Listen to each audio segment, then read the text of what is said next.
So Marion, in training classes, quite often people ask me this question. When typed a certain number, does it ever change over people's lifetime?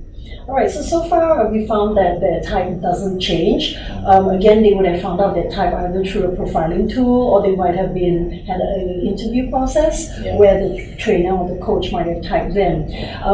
Again, if the person is doing an online profile and they know themselves pretty well, they're quite self-aware of their behaviors, their thoughts, their feelings, then their type shouldn't change. What we might see over time is that their behaviors could change from unresourceful or unhealthy behaviors into more resourceful or more healthy behaviors. Right? So being self-aware is really very important. I think again, it doesn't really matter whether they're taking the online profile test or they're being typed through an interview. It's really important to be honest, and that's something that we always remind our participants. This is not a test, this is really for your own growth and development. So when you answer it, base it on who you are. Right? But again, sometimes we do find that for some people, they answer the questions in a way that they think this is how people want them to be. Or if they look at, because I'm from a certain industry or because I want a certain type of job, right, these kind of behaviors will be more acceptable. So then they may type themselves incorrectly. That's right.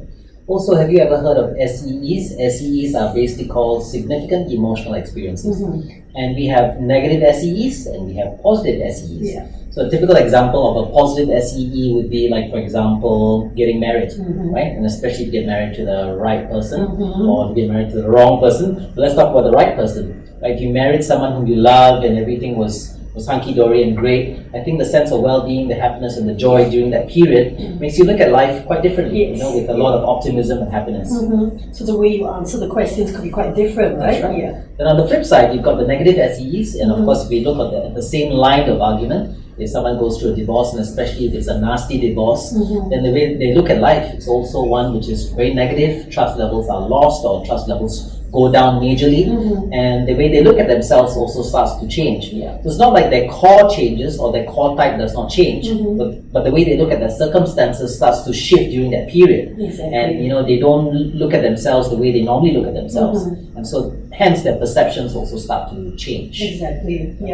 I mean, I look at some of the students that I deal with in the university.